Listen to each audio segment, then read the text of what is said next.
નમસ્કાર વિદ્યાર્થી મિત્રો, હાર્વી ક્લાસીસમાં આપ સૌનું હાર્દિક સ્વાગત છે.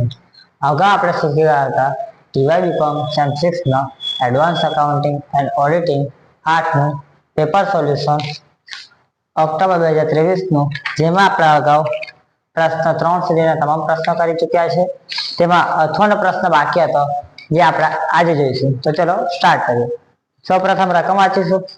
તો રકમમાં આપેલ છે માધવ લિમિટેડ એક માયા વસ્તુનું ઉત્પાદન કરે છે. તેની વિગત અહીં બોર્ડ પર દર્શાવવામાં આવે છે. તો વિગતો વાંચીએ અને આગળ વધીએ. તો જોઈએ, વિગતોમાં કહ્યું છે વર્તમાનમાં 80% ઉત્પાદન શક્તિ છે. ત્યારબાદ વેચાણ કિંમત આપેલી છે 80% શક્તિ માટે 25 રૂપિયા અને વેચાણ આપેલ છે 8 લાખ રૂપિયા. વેચાણ કિંમત એટલે શું કે એક એકમ આપણે 25 રૂપિયામાં વેચતા છે અને કુલ વેચાણ એટલે આપણે કુલ વેચાણ ટોટલ આપણે 8 લાખ રૂપિયાનું વેચાણ કરેલું છે. માલ સામાન ખર્ચ 7.5 રૂપિયા એકમ દીઠ, એટલે એક એકમ પર આપણે 7.5 રૂપિયા લેખે માલ સામાનનો ખર્ચ કરતા છે. મજૂરી 6.25 રૂપિયા એકમ દીઠ, એટલે એક એકમ પર આપણે મજૂરીના 6.25 રૂપિયા ખર્ચો કરતા છે. ત્યારબાદ અર્ધચલિત ખર્ચા. અર્ધચલિત ખર્ચા એટલે અમુક ખર્ચા સ્થિર ને અમુક ખર્ચા ચલિત. તો તેમાં કુલ અર્ધચલિત ખર્ચા પડે છે 1,80,000, જેમાં 3.75 રૂપિયા એકમ દીઠ, એટલે એક એકમ પર 3.75 રૂપિયા લેખે ચલિત ખર્ચ સમાયેલ છે. ત્યારબાદ 80% ઉત્પાદન શક્તિ સુધી, એટલે 80% સપાટી આપણે ઉત્પાદન કરતા હોય તો આપણે 90,000 રૂપિયા સ્થિર ખર્ચ ચૂકવવા પડે, અને તેનાથી વધારે આપણી શક્તિ વધી જાય, 80% કરતા વધારે શક્તિ ઉત્પાદન કરે તો આપણે 20,000 રૂપિયા વધારાનો ખર્ચ ચૂકવવાનો થાય. ચલો આ વિગતો વાંચી. વિગતો પરથી આપણે શોધવાનું શું છે? કુલ સ્થિર ખર્ચા. પણ કઈ સપાટીએ? વર્તમાન સપાટીએ. તો સૌ પ્રથમ કઈ સપાટી માટે શોધવાનું છે? વર્તમાન સપાટી માટે. તો આપણે લખી દઈશું વર્તમાન સપાટી માટે. વર્તમાન સપાટી માટે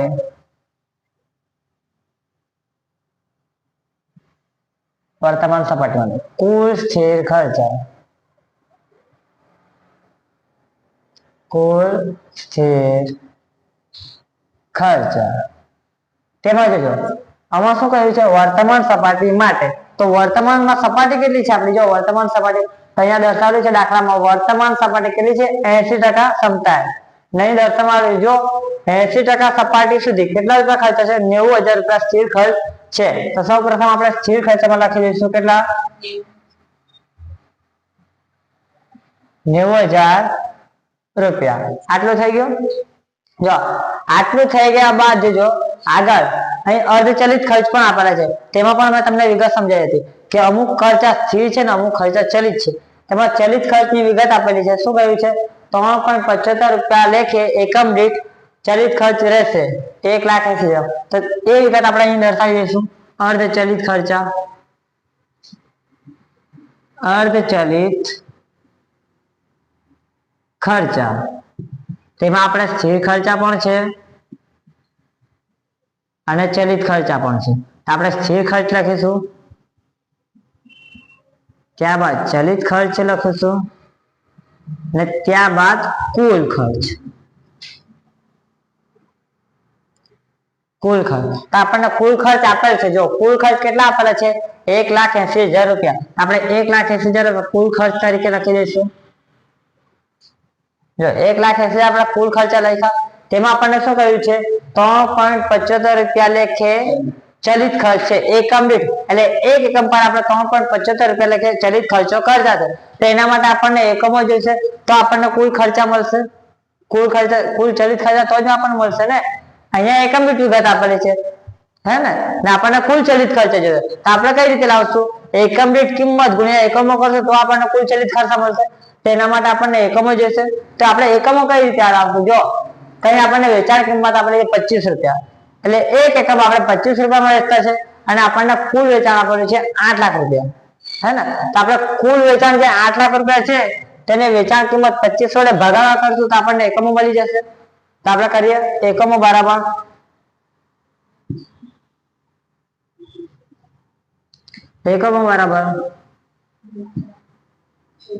વેચાણના છેદમાં વેચાણ કિંમત. નહીં સમજ પડે તમે સૂત્ર પણ લખાવી લેજો તમને એકમો બરાબર શું થાય કુલ રકમ ના છેદમાં એકમ દીઠ કિંમત તો કુલ રકમ વેચાણની કુલ રકમ 8 લાખ આપેલી છે ને તેની વેચાણ કિંમત 25 રૂપિયા આપેલી છે તો કુલ રકમ એટલે 8 લાખ વેચાણ છે ભાગ્યા કિંમત કેટલી આપેલી છે 25 રૂપિયા તો છેદમાં 25 કરશું તો આપણને એકમો મળી જશે કેટલા 32,000 જો અહીં આપણને એકમો મળી ગયા 32,000 એકમો હવે તમને ખ્યાલ જ હશે એક એકમ પર આપણે 3.75 રૂપિયા લેખે ચલિત ખર્ચ કરતા છે તો આપણા પાસે એકમો કેટલા છે 32,000 તો 32,000 એકમો પર કેટલા ખર્ચો કરીશું તો આપણે શું કરશું 32,000 ગુણ્યા 3.75 તો આપણને કુલ ચલિત ખર્ચા મળશે કરો છો 3.75 રૂપિયા ગુણ્યા એકમો કેટલા છે આપણા પાસે 32,000 કેટલા આવશે 1,20,000 રૂપિયા આપણને કુલ ચલિત ખર્ચા મળી ગયા સમજ પડી ને આટલું ચલો તો જો કુલ ખર્ચા 1,80,000 છે તેમાંથી 1,20,000 રૂપિયા ચલિત ખર્ચ છે તો બાકી વધેલ ખર્ચ તે સ્થિર ખર્ચ હશે તો આપણે શું કરશું 1,80,000 માંથી 1,20,000 બાદ કરી દઈશું તો આપણને 60,000 રૂપિયા સ્થિર ખર્ચા મળી જશે સ્થિર ખર્ચા મળી ગયા તો જો આપણા પાસે 90,000 રૂપિયા સ્થિર ખર્ચા 80% સપાટી માટેના હતા કે 80% સપાટી કામ કરતા હોય આપણે 90,000 રૂપિયા સ્થિર ખર્ચા ચૂકવવાના જ પડે પરંતુ અર્ધ ચલિત ખર્ચાના પણ 60,000 પણ ચૂકવવા પડશે તો આપણે લખી દઈશું અહીંયા પ્લસ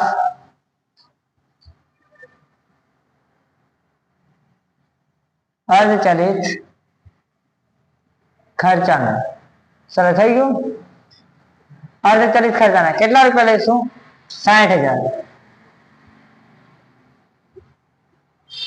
થઈ ગયું જો કુલ સ્થિર ખર્ચામાં 90,000 સ્થિર ખર્ચા લેવાના છે 80% સપાટી માટેના પ્લસ એમાં અર્ધ ચલિત ખર્ચાના પણ સ્થિર ખર્ચા લઈશું તો અર્ધ ચલિત ખર્ચાના સ્થિર ખર્ચા કેટલા આવશે 60,000 તો 90,000 અને 60,000 ના સરવાળા કરશો તો કેટલા આવશે 1,50,000 રૂપિયા આપણા કુલ સ્થિર ખર્ચા કેટલા થઈ ગયા 1,50,000 રૂપિયા સમજ પડી ગઈ તમને આમાં કોઈ તમને પ્રોબ્લેમ નથી ચલો હવે આગળ જોઈએ તો આગળ બીજા સમમાં કહ્યું છે જો સમતૂર બિંદુએ ઉત્પાદન શક્તિ શોધો તો જો આમાં શું કહ્યું છે સમતૂર બિંદુએ ઉત્પાદન શક્તિ શોધવાની છે આપણે તો તે માટે આપણે પહેલા સમતૂર બિંદુ શોધવા પડશે તો સમતૂર બિંદુ શામાં શોધ્યું એકમમાં કે રૂપિયામાં તો જો આપણે ઉત્પાદન શક્તિ શોધવાની છે તો ઉત્પાદન શક્તિ ઉત્પાદનના આધારે તો આપણે ઉત્પાદન એકમમાં શોધીશું સમતૂર બિંદુ તો આપણને સારું પડશે તો આપણે સમતૂર બિંદુ શામાં શોધીશું એકમોમાં તો આપણે સમતૂર બિંદુ એકમોમાં શોધવા માટે સૂત્ર કયું આવશે સમતૂર બિંદુ બરાબર સ્થિર ખર્ચ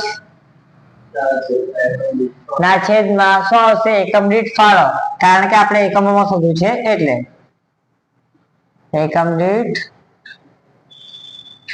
ફાળો તો જો અહીંયા આપણા પાસે સ્થિર ખર્ચા છે કે નથી તો સ્થિર ખર્ચા છે આપણા 1,50,000 રૂપિયા સ્થિર ખર્ચા લાવ્યા આપણે કુલ તો સ્થિર ખર્ચા આપણે લખી દઈએ 1,50,000 રૂપિયા હવે એકમ દીઠ ફાળો જોઈશે આપણને તો આપણા પાસે એકમ દીઠ ફાળો છે તો નથી આપણને એકમ દીઠ ફાળો તો એકમ દીઠ ફાળો લાવવા માટે તમને ખ્યાલ હશે આપણે કયું સૂત્ર મૂક્યા છે તો ફાળો બરાબર શું આવે વેચાણ કિંમત માઇનસ ચલિત કિંમત અથવા કુલ ચલિત ખર્ચ જે હોય તે તો આપણા પાસે વેચાણ કિંમત તો 25 આપેલ જ છે તો આપણે લખી દઈએ વેચાણ કિંમત બરાબર 25 રૂપિયા ત્યારબાદ તેમાંથી શું બાદ કરતા છે આપણે તો ચલિત કિંમત બાદ કરતા છે તો અહીંયા લખી દઈએ ચલિત કિંમત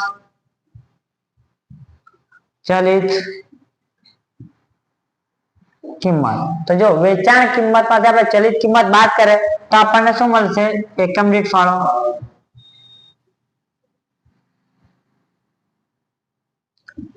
એકમ દીઠ ફાળો લખવા તમે ફાળો લખો તો પણ ચાલશે તો જો આપણા ફાળા માટે ચલિત કિંમત જોઈશે તો જો વેચાણ કિંમત આપેલી છે અને ચલિત કિંમત પણ આપેલી છે પણ અલગ રીતે આપેલી છે તો આપણે જોઈએ માલ સામાન છે તો તમને ખ્યાલ હશે તમે પહેલાથી જ કહેતો માલ સામાન સંપૂર્ણપણે ચલિત કહેવાય છે તો આ જે કિંમત આપણે ચલિત કિંમત ગણાશે ત્યારબાદ મજૂરી આપેલી છે, તો મજૂરી પણ સંપૂર્ણપણે ચલિત ખર્ચ કહેવાય. આ 6.25 રૂપિયા પણ ચલિત કિંમત કહેવાશે. 7.5 અને 6.25 એ બંને ચલિત કિંમત કહેવાશે. પ્લસ વધારે નહીં જોજો, અર્ધ ચલિત ખર્ચમાં આપેલ છે ચલિત ખર્ચ એકમ દીઠ 3.75 રૂપિયા હશે. તેને દર્શાવવામાં આવેલ જ છે કે આ ચલિત ખર્ચ જ છે. તો ચલિત ખર્ચ કુલ આપણને કેટલા મળશે? જો 7.5 પણ ચલિત ખર્ચ છે, 6.25 રૂપિયા પણ ચલિત ખર્ચ છે અને 3.75 પણ ચલિત ખર્ચ છે. તો આપણે ત્રણ કિંમતનો સરવાળો કરશું તો આપણને કુલ ચલિત ખર્ચ મળી જશે. તો કરો જો 7.5 પ્લસ 6.25 પ્લસ 3.75 કેટલા થશે? 17.5 રૂપિયા. તો કઈ રીતે આવ્યા તે અહીંયા દર્શાવી દો. 7.5 પ્લસ 6.25 પ્લસ 3.75. તો આ ત્રણ કિંમતનો સરવાળો કરીને તમને 17.5 ચલિત કિંમત મળી. તો આપણે કરતા છે વેચાણ કિંમત માઇનસ ચલિત કિંમત. આપણને એકમ દીઠ ફાળો મળતો છે. તો એકમ દીઠ ફાળો કેટલો આવ્યો? હા 7.5 રૂપિયા. તો જો આપણને એકમ દીઠ ફાળો કેટલો મળ્યો? 7.5 રૂપિયા. તો આપણે સમતૂર બિંદુને એકમ માટેનું સૂત્ર કયું છે? સ્થિર ખર્ચ છેદમાં એકમ દીઠ ફાળો. તો સ્થિર ખર્ચ આપણે 1,50,000 લખ્યા અને એકમ દીઠ ફાળો આપણે 7.5 રૂપિયા છે. તો આપણે લખી દઈએ 1,50,000 ભાગ્યા 7.5. તો કેટલા આવ્યા એકમો? 20,000 એકમો આવ્યા. અહીંયા આપણે લખી દઈએ એકમો. જો હવે તમને સમતૂર બિંદુ એકમોમાં મળી ગયા, પણ સવાલમાં પૂછેલું શું છે? જો ઉત્પાદન શક્તિ, સમતૂર બિંદુ ઉત્પાદન શક્તિ કેટલી છે? તો આ તો આપણને એકમો મળ્યા પણ શક્તિ નથી મળી. તો શક્તિ મુજબ આપણને ખ્યાલ હશે કે 80% આપણા પાસે ઉત્પાદન શક્તિ હોય ત્યારે આપણે એકમો કેટલા ઉત્પાદન કરતા? તો આપણે એકમો શોધેલા 32,000 એકમો. દેખાય છે તમને અહીંયા? જો 80% ઉત્પાદન શક્તિ આપણે 32,000 એકમો શોધેલા હતા. તો હવે આપણા પાસે એકમો આપેલા છે 20,000 એકમો. સમતૂર બિંદુ માટે એકમો કેટલા આપેલા છે? 20,000 એકમો. તો હવે આપણે શક્તિ શોધવાની છે. તો કઈ રીતે શોધશું? તો આપણે લખીએ જો 80% ઉત્પાદન શક્તિ. ઉત્પાદન શક્તિ 80% શક્તિ માટે એકમો કેટલા છે આપણા પાસે? 32,000 એકમો.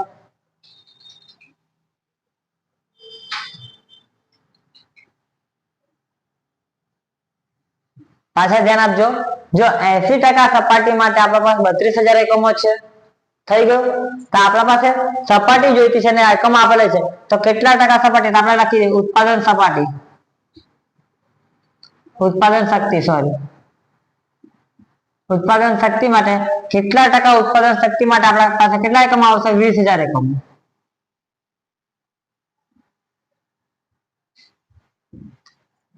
એકમો. પાછળ તો તમે ઊંધી રીતે પણ કરી શકો. તમે 32,000 એકમો માટે 80% ઉત્પાદન શક્તિ, તો 20,000 એકમો માટે કેટલી ટકા ઉત્પાદન શક્તિ, એ રીતે પણ કરી શકો. તો અહીંયા શું આપણે કરશું? જો અહીં કેટલા ટકા ઉત્પાદન શક્તિ માટે 20,000 એકમો મળે, તો આપણે શું કરશું? 20,000 ગુણ્યા 80 ભાગ્યા 32,000 કરો. જો તમને નહીં ફાવે તો તમે આ રીતે કરી શકો. 32,000 એકમો બરાબર 80%. તો 20,000 એકમો બરાબર કેટલા ટકા શક્તિ? આવી રીતે પણ કરી શકો. તો કેટલા આવશે? 50% આવશે. આ રીતે પણ કરી શકો. તમને જે યોગ્ય ફાવે તે રીતે. તો તમને અહીં શક્તિ મળી ગઈ છે. જો 50% ઉત્પાદન શક્તિ તમને મળી ગઈ. 32,000 એકમો માટે 80% ઉત્પાદન શક્તિ. તો 20,000 એકમો માટે કેટલા ટકા ઉત્પાદન શક્તિ? 50% ઉત્પાદન શક્તિ. તો તમને આન્સર મળી ગયો. સમતૂર બિંદુ ઉત્પાદન શક્તિ કેટલી હશે? 50%. તમારે અહીંયા લખી દેવાનું સમતૂર બિંદુએ ઉત્પાદન શક્તિ 50% પ્રાપ્ત થાય છે. સમજ પડી ગઈ? ચલો સમજ પડી ગઈ તો પહેલા આટલું કરી લો, ત્યારબાદ આગળ વધીએ.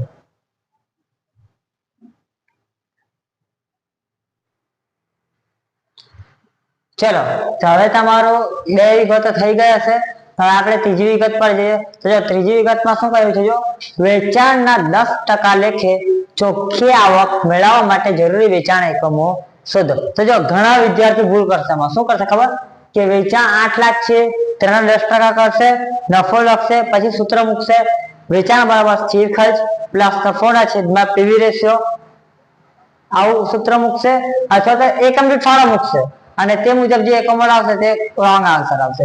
કેમ? કારણ કે સમજો અહીંયા શું પૂછેલું છે, વેચાણના 10% લાગે ચોખ્ખી આવકના, તો એ લોકો બરાબર વિચાર કરો, પણ અહીં જોજો શું શોધવાનું છે, જરૂરી વેચાણના એકમો શોધવાના છે. તો જો વેચાણના એકમો જ્યારે નવા શોધવાના હોય ને, પાછા ધ્યાન આપજો, જ્યારે નવા એકમો વેચાણના શોધવાના હોય ને તો ત્યારે તમારું જે જૂનું સૂત્ર છે ને, પેલા છેદમાં પીવી રહેશે કે એકમ દીઠ ફાળો, તે બદલાઈ જશે. એના માટે તમે એ રીતે ન કરી શકો. સમજ પડી? તમારે અલગ રીતે કરવા પડશે. તો હવે જોઈએ કઈ રીતે કરવાનું. તો વેચાણના 10% લેખે ચોખ્ખી આવક, ત્યારે આપણે શું કરવાનું, વેચાણ કિંમત ના લેવાના. તો લઈએ વેચાણ કિંમત કેટલી છે, 25 રૂપિયા. વેચાણ કિંમત કેટલી આપે છે, 25 રૂપિયા. હવે વેચાણ કિંમત 25 રૂપિયા આપે, એમાં શું ચોખ્ખી આવક એટલે નફો મેળવવાનો છે. કેટલા ટકા? 10%. તો હવે જોજો ફાળો આપણને મળેલો હતો, ફાળો આપણે કેટલો શોધેલો, જો ફાળો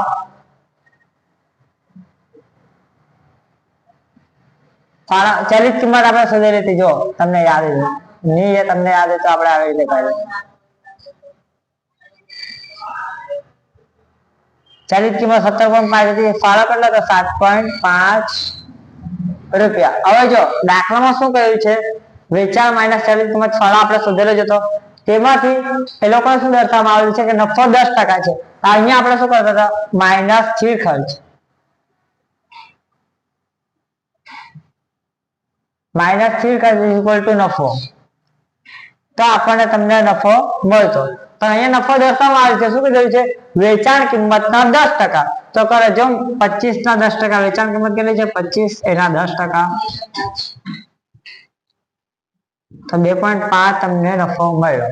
તો જો તમને 2.5 નફો મળી ગયો ને તમને ફાળો આપેલો છે 7.5, તો હવે જો અહીંથી આ ફાળો છે, ફાળામાંથી સ્થિર ખર્ચ બાદ કરો તો નફો મળે. તો આપણને નફો આપી દીધેલો છે ને ફાળો આપી દીધેલો છે, તો આપણે સ્થિર ખર્ચ મળી જશે. કઈ રીતે? આ 7.5 માંથી આપણે 2.5 બાદ કરીશું તો આપણને સ્થિર ખર્ચ મળી જશે. તો કરો જો કેટલા આવશે, 7.5 માઇનસ 2.5, તો 5 રૂપિયા આવશે.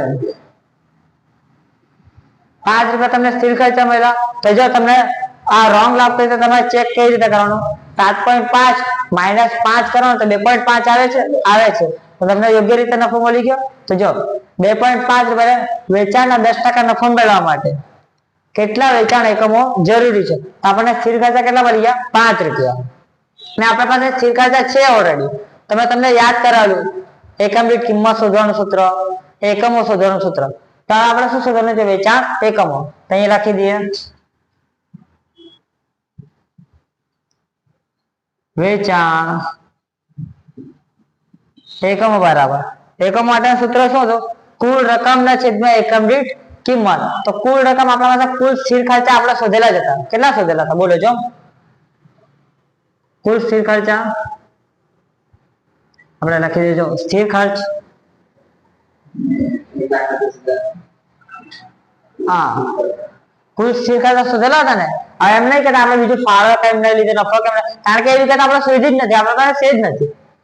જે છે તેના હિસાબે કરશું. આપણા પાસે શું છે, સ્થિર ખર્ચ હશે, અને સ્થિર ખર્ચ બદલાતા નથી. તમને યાદ હશે ચલિત ખર્ચ બદલાય છે, કુલ ખર્ચ ચલિત બદલાય છે, એકમ દીઠ નથી બદલાતો પણ કુલ ચલિત ખર્ચ બદલાય છે, પરંતુ સ્થિર ખર્ચની કુલ રકમ બદલાતી નથી. એટલે આપણે અહીં શું લીધું, સ્થિર ખર્ચ. તો કુલ સ્થિર ખર્ચ આપણા પાસે છે ને છેદમાં આપણે એકમ દીઠ સ્થિર ખર્ચ શોધ્યા, એકમ દીઠ સ્થિર ખર્ચ. તો કુલ સ્થિર ખર્ચા કેટલા આપણા પાસે, 1,50,000 રૂપિયા. ને એકમ દીઠ સ્થિર ખર્ચ આપણે કેટલા લાવ્યા, 5 રૂપિયા. કરો જો તો 30,000 એકમ આપણને મળી જશે.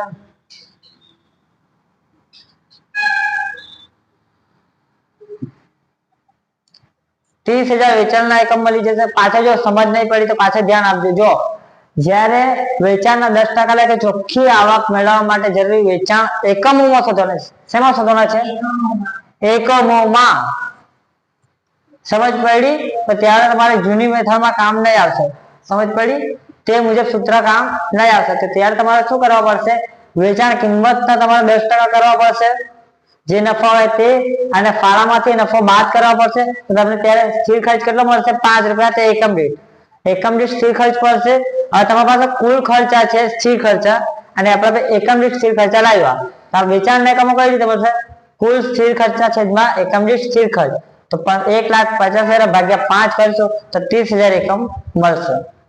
આ તમને આપણે સૂત્ર લખેલા એકમ બરાબર કુલ રકમ ભાગ્યા એકમ દીઠ વેચાણ કિંમત, જે કિંમત હોય તે. તો તે તમને યાદ હશે તો તમને આવડી જશે. એ નહીં યાદ હશે તો નહીં આવડે. ચાલો, આ થઈ ગયું. હવે આગળ જઈએ. તો જો હવે ચોથો હવાલો આઈએમપી હવાલો છે. નહીં ખ્યાલ હોય તો ક્યાં કરી દેજો બુકમાં આઈએમપી. તો જોજો 1 લાખ રૂપિયા નફો મેળવવા માટે જરૂરી ઉત્પાદન શક્તિ શોધો. તો જો અહીં જરૂરી ઉત્પાદન શક્તિ શોધવાની છે. તો ઉત્પાદન શક્તિ શોધવા માટે આપણે એકમ શોધવા પડશે. તો જે વેચેલ એકમ છે તે જ અમારું ઉત્પાદન એકમ છે, અલગ બતાવેલું નથી, કોઈ હવાલો આપેલું નથી. તો આપણે શું કરશું? પહેલા 1 લાખ નફો મેળવવા માટે વેચેલ એકમો શોધીશું. તો વેચેલ એકમો શોધવા માટેનું સૂત્ર શું છે? વેચાણ એકમોમાં શોધવું હોય તો કઈ રીતે શોધાય? સૂત્ર શું છે? સ્થિર ખર્ચ પ્લસ નફો. હા, એકમોમાં શોધો તો છેદમાં શું હશે? એકમ દીઠ ફાળો. આ સૂત્ર છે વેચાણ જ્યારે એકમમાં શોધવું હોય ત્યારે. તો આપણને ઉત્પાદન શક્તિ શોધવાની છે, તો વેચાણ એકમમાં શોધવા પડશે આપણે, હે ને? તો સૂત્રમાં કીધું સ્થિર ખર્ચ પ્લસ નફાના છેદમાં એકમ દીઠ ફાળો. હવે આપણે સ્થિર ખર્ચા કેટલા લખીશું? પહેલા કહો. 1,50,000 સ્થિર ખર્ચા લખ્યા, પ્લસ નફો કેટલો છે? 1 લાખ રૂપિયા ના છેદમાં એકમ દીઠ ફાળો આપણે કેટલો શોધેલો? 7.5 રૂપિયા. કરજો 2,50,000 ભાગ્યા 7.5. 33,333.33. 33,333 પછી 0.33 એટલે આપણે એકમો અહીંયા જ લઈ લઈએ. એકમો તો જો યાદ રાખજો, અહીંયાથી દાખલો આઈએમપી છે. આ જોજો કઈ રીતે જોજો. 33,333 એકમ આપણને મળ્યા, વેચાણના એકમ આટલા મળ્યા. હવે ડાયરેક્ટ એના કરીને ઉત્પાદન શક્તિ નથી લાવવાની. કેમ નથી લાવવાની તમે સમજો. દાખલામાં કહ્યું છે તો શું કહ્યું હતું? જો 80% ઉત્પાદન શક્તિ સુધી, 80% કેટલી? 80% ઉત્પાદન શક્તિ હતી 90,000 સ્થિર ખર્ચા લેવાના. પરંતુ 80% સપાટી કરતા વધી જાય એકમો. કેટલા વધી જાય? તો કેટલા? 20,000 સ્થિર ખર્ચા વધારો કરવાનો. કેટલા? 20,000 રૂપિયા વધારો કરવાનો છે. તો જો અહીં 80% સપાટી હતી, 80% સપાટી, ત્યારે આપણે એકમો કેટલા હતા? 32,000. અહીંયા આપણે એકમો કેટલા આવ્યા? 33,333. તે 32,000 એકમો કરતા વધારે છે, વધારે છે ને? તો એ 80% સપાટી કરતા વધારેની સપાટી હશે. એટલું તો તમને સમજ પડી. કારણ કે જો 80% સપાટી માટે 32,000 એકમો છે, તો અહીંયા એકમ આપણી પાસે કેટલા? 33,333. તે 32,000 એકમો કરતા વધારે છે. તેની સપાટી બી 80% કરતા વધારે થઈ જશે. તો ત્યારે અહીંયા શું કીધું છે? 80% સપાટી માટે 90,000 છે. તો 80% થી વધારેની સપાટી આપણે ઉત્પાદન કરે તેમાં સ્થિર ખર્ચમાં કેટલો વધારો થશે? 20,000 રૂપિયા. તો હવે જે આપણે ઉત્પાદન શક્તિ શોધવાની હતી તે આના આધારે શોધશું નહીં, આપણે નવું લાવશું. તો નવો વેચાણ શોધવો પડશે. તો આપણે નવું વેચાણ શોધીએ. નવું વેચાણ આ શા માટે શોધ્યું? સમજ પડી ગઈ ને તમને? કારણ કે દાખલામાં કહ્યું હતું જો કે 80% થી વધારેનું ઉત્પાદન શક્તિ આપણે ઉત્પાદન કરીએ તો 20,000 વધારાનો સ્થિર ખર્ચ થાય. તો હવે આપણે સ્થિર ખર્ચ લખી દેજો. વધારાની શક્તિ માટે 20,000 રૂપિયા વધારાના સ્થિર ખર્ચ થાય માટે નવા સ્થિર ખર્ચ કેટલા થશે? બોલો જો.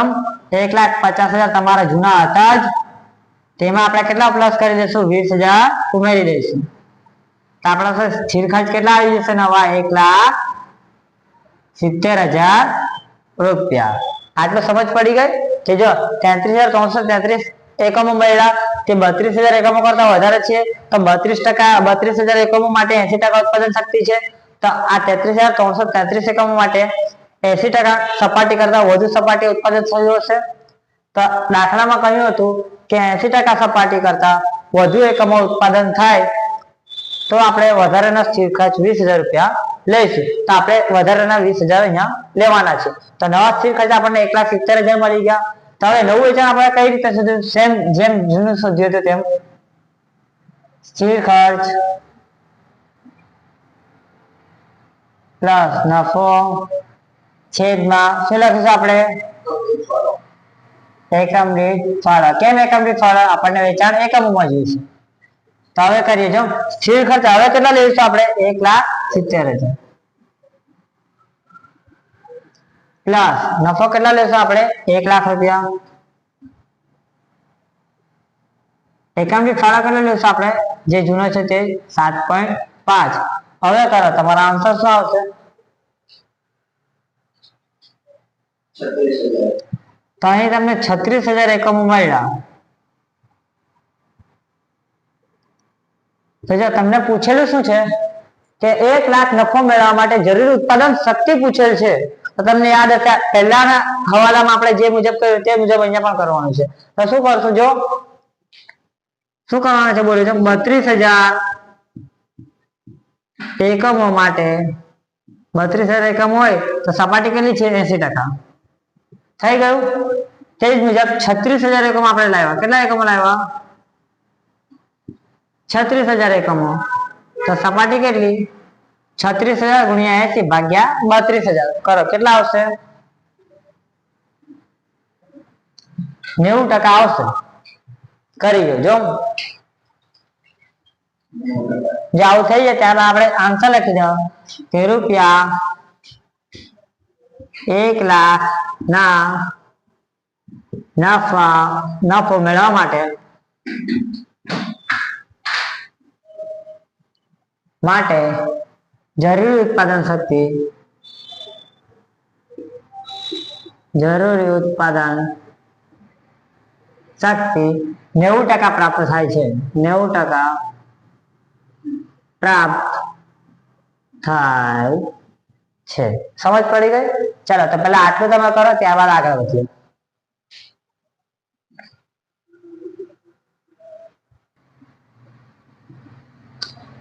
ચાલો તો આટલી વિગતો થઈ ગઈ.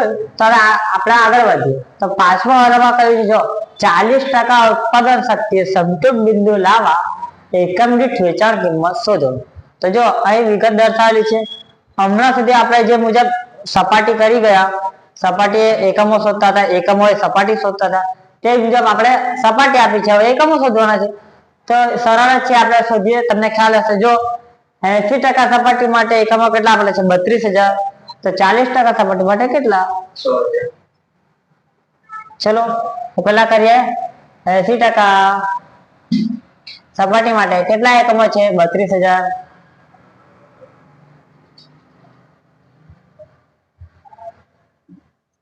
તો સપાટી કેટલી આપેલ છે? 40%. તો એકમો કેટલા? તો 16,000 એકમો આવશે. ચલો આટલું સમજ પડી? 16,000 એકમો આવી ગયા. હવે કહ્યું છે જો 40% ઉત્પાદન શક્તિ સંતુષ્ટ બિંદુ લાવવા માટે તો જે 16,000 એકમો આપણને પ્રાપ્ત થયા તેને આપણે શું સમજવું? સંતુષ્ટ બિંદુ. તો આપણે લખી દઈએ સંતુષ્ટ બિંદુ બરાબર કેટલા? 16,000 એકમો. ચાલો આટલું થઈ ગયું. તો આમાં સમજો સંતુષ્ટ બિંદુ આપણને શેમાં આપેલ છે? એકમોમાં. તો સંતુષ્ટ બિંદુ એકમોમાં આપેલ હોય તો સંતુષ્ટ બિંદુનું સૂત્ર શું બનશે? બોલો જો. સંતુષ્ટ બિંદુ જ્યારે એકમમાં આપેલ હોય, હા શું આપેલ હોય? સ્થિર ખર્ચના છેદમાં એકમ દીઠ ફાળો. તો હવે સંતુષ્ટ બિંદુનું સૂત્ર લખીએ. સંતુષ્ટ બિંદુ બરાબર સ્થિર ખર્ચ ના છેદમાં એકમ દીઠ ફાળો. ચલો આ વિગતો થઈ ગઈ. તો હવે આપણા પાસે સમતોલ બિંદુ આપેલ છે 16,000 એકમ, લખી દીધા. હવે સ્થિર ખર્ચ આપણે આપેલા જતા દાખલામાં 1,50,000. જો 1,70,000 નો લખે તે ફક્ત ચોથા હવાલા માટેની જ વિગત હતી. આપણે મેન ધ્યાનમાં રાખવાના 1,50,000 રૂપિયા ને એકમ દીઠ ફાળો આપણે શોધવું પડશે. તો આપણે એકમ દીઠ ફાળો લખી દઈએ. એકમ દીઠ ફાળો તો જો આપણા પાસે 16,000 છે સમતોલ બિંદુ એકમોમાં અને સ્થિર ખર્ચ છે 1,50,000 રૂપિયા. તો એકમ દીઠ ફાળો શોધવો પડશે. તો કઈ રીતે શોધવું? એકમ દીઠ ફાળો અહીંયા ભાગાકારમાં છે, બરાબર ની આવજો આવી છે તો ગુણાકારમાં થઈ જશે, અને 16,000 ગુણાકારમાં છે, બરાબર ની એમ કે આવજો આવી છે તો ભાગાકાર થઈ જશે. આપણે શું કરશું? એકમ દીઠ ફાળો બરાબર 1,50,000 ના છેદમાં 16,000 કરો જમ કેટલા થશે?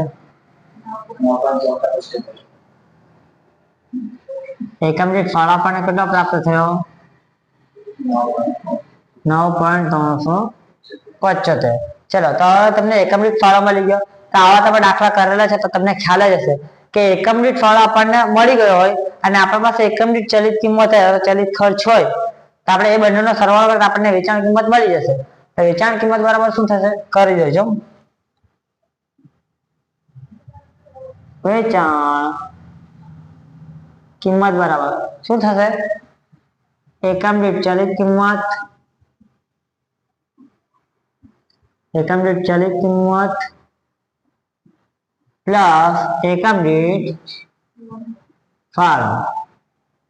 તો જો એકમ દીઠ ચલિત કિંમત તો તમને ખ્યાલ જ હશે કે એકમ દીઠ ચલિત કિંમત કોઈ વખત બદલાતી નથી. તો ચલિત કિંમત જ્યારે ફેરફાર હોય ત્યારે જ બદલાય. આમાં તો કોઈ ફેરફાર છે નથી. તો ચલિત કિંમત કેટલી આપણે પાસે જૂની?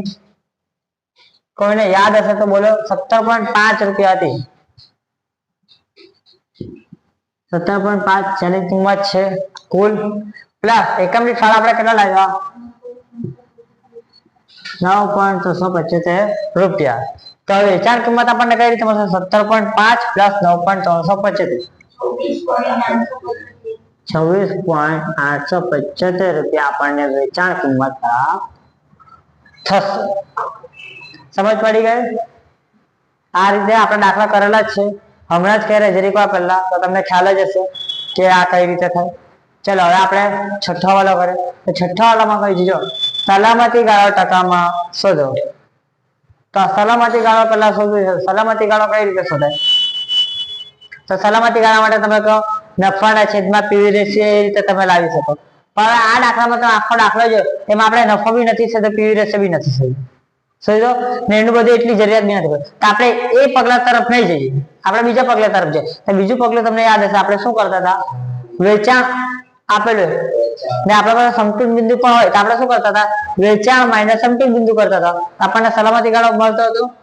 તો આ દાખલામાં આપણા પાસે વેચાણ છે, તો વેચાણ આપેલું છે. જો વેચાણ છે આપણા પાસે છે, બંને પ્રમાણે છે ને, કિંમતમાં પણ કુલ વેચાણ પણ છે અને એકમોમાં પણ છે.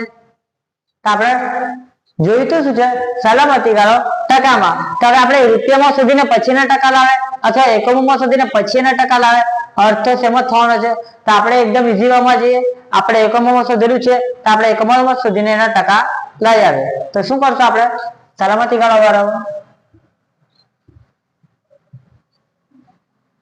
સલામતી ગાળો. જો તમે બીજા પગલું પણ કરી શકો પણ એ લાંબુ પગલું થશે, દાખલો લાંબો થઈ જશે. એના કરતા તમે સરળ કરો. સલામતી ગાળો બરાબર શું થશે? વેચાણ માઇનસ સમતોલ બિંદુ.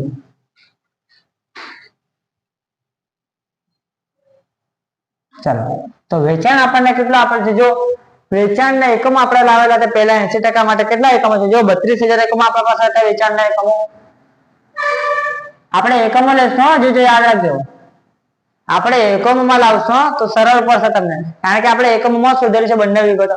સમતોલ બિંદુ આપણે શોધ્યું તે પણ આપણે રૂપિયામાં નથી શોધેલું, આપણે એકમોમાં શોધેલું છે. તો આપણે એકમો લઈશું. તો સમતોલ બિંદુ આપણે કેટલા શોધેલા હતા બોલો છો? સમતોલ બિંદુ 20,000 હતા. 20,000 હતા ને, તો જો 32,000 વેચાણ છે, સમતૂર નું કેટલા છે 20,000, તો સલામતી ગાળો કેટલા એકમમાં આવશે 12,000 એકમમાં આપણને શું મળ્યો સલામતી ગાળાના એકમો. તો તમને ખ્યાલ જ હશે સલામતી ગાળો શેમાં જતી છે તમને ટકામાં, તો એકદમ સરળ છે. તો સલામતી ગાળો ટકામાં લાવવા માટે શું કરશું આપણે લખશું સલામતી ગાળાની ટકાવારી બરાબર. શું કરશું બોલો જેમ સલામતી ગાળાની ટકાવારી લાવવા માટે જેની ટકાવારી લાવતા છે તેને અંશમાં લખવાનું. આપણે શું લખશું સલામતી ગાળો, હા, ને આધાર આપણો ખબર જ છે આ પૂરા સંપૂર્ણ ચક્રમાં આધાર આપણો શું રહેશે વેચાણ. સલામતી ગાળોના છેદમાં વેચાણ ગુણ્યા 100. તો જો અહીં મેં તમને પહેલા દાખલામાં કીધેલું હતું જયારે ઓલ્ડ પેપર બીજા કરાવેલો ત્યારે એપ્રિલ 2023 સાલ કાં તો આ પેપરમાં આના અગાઉનો દાખલો હશે તેમાં મેં કહ્યું હતું કે જ્યારે પણ સલામતી ગાળાની ટકાવારી વધવાની હોય ત્યારે વેચાણ નવું લેવાનું. પણ આમાં નવા વેચાણ માટે કોઈ વિગત આપેલી છે આ દાખલામાં નથી આપેલી. તમારે વેચાણ જૂનું લેવાનું, જે આપેલ હોય તો આપણે નવું લેવાનું, આપેલ ન હોય તો જૂનું લેવાનું. તમારા સલામતી ગાળો કેટલો લેશે આપણે 12,000 એકમોમાં છે એટલે એકમ જ લઈએ, રૂપિયા નહીં લઈ તો ચાલશે. આન્સર સેમ જ આવશે તમારો, ટેન્શન ન લેતા બધા વિદ્યાર્થીઓ, આન્સર તમારો સેમ જ આવશે. એકમમાં છે તો એકમમાં લઈએ 12,000 એકમો, અને વેચાણ કેટલા એકમો છે આપણે જો અહીંયા 32,000 એકમો. આપણે રાખીએ 12,000 ના છેદમાં 32,000 ગુણ્યા 100. કેટલા આન્સર આવશે કરો જો 37.5%, સોરી